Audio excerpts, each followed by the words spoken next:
Hey, leader, happy new year to you, and welcome back to the 12 Days of Christmas Leadership series, focusing on breaking up with self sabotage here on the Who Are You to Lead Anyway podcast. Before we begin, I have a new year wish for you. May the upcoming year bring you lots of learning, courage, and success in your leadership journey. Face challenges as chances to grow and lead with kindness and understanding. May your year be filled with inspiring moments, teamwork, and positive changes as you become the leader you were meant to be and make a difference in the lives of those you lead and love. Today is the eighth day of Christmas, and we're discussing how to break up with that part of us that's always chasing excitement, restlessness. Now, we know leadership is about focus, dedication, and sometimes finding stillness amongst the chaos. But what about that part of us that's always itching for the next big thing, the next adventure, the next shiny object? How do we make peace with that restless soul within us? Well, let's start by acknowledging that the pursuit of excitement and novelty isn't necessarily a bad thing. It often drives innovation and creativity, which are qualities essential in leadership.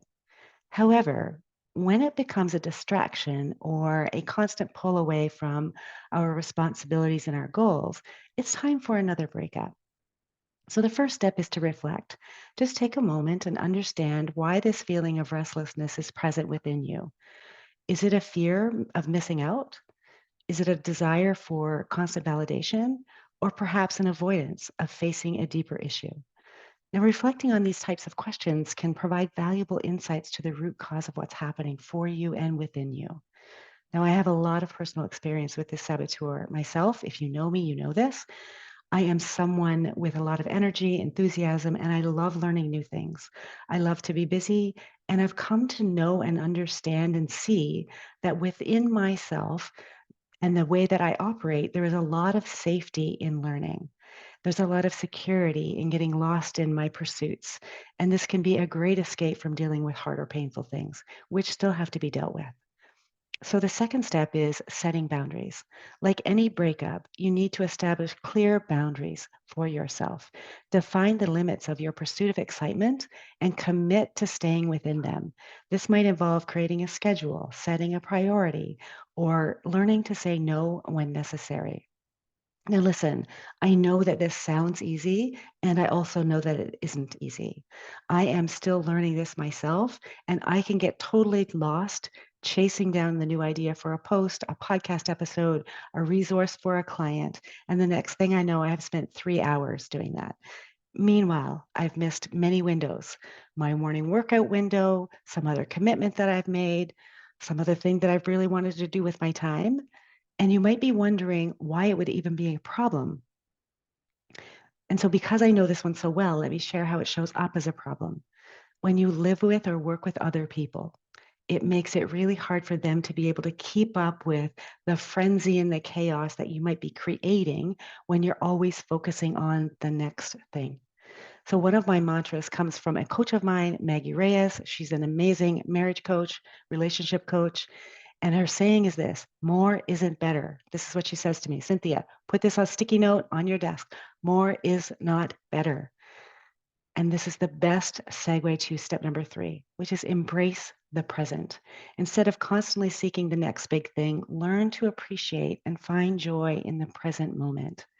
It's work, but redirecting your brain back to what you're doing, practicing mindfulness and gratitude to ground yourself back into the here and into the now can be really, really helpful. Timers, alarms, and husbands or partners who lovingly remind you are all tools that you can use. I want to offer a big shout out to my husband, Greg, who so beautifully is gifted at serving these reminders up to me in a way that feels so loving and so kind. Honestly, he deserves a medal. And so, step four is channel the energy.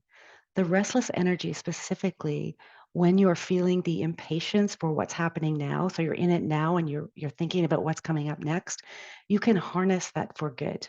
Find a productive outlet for your desire, for your excitement, whether it's taking on a new project at work, exploring a creative hobby, or even volunteering.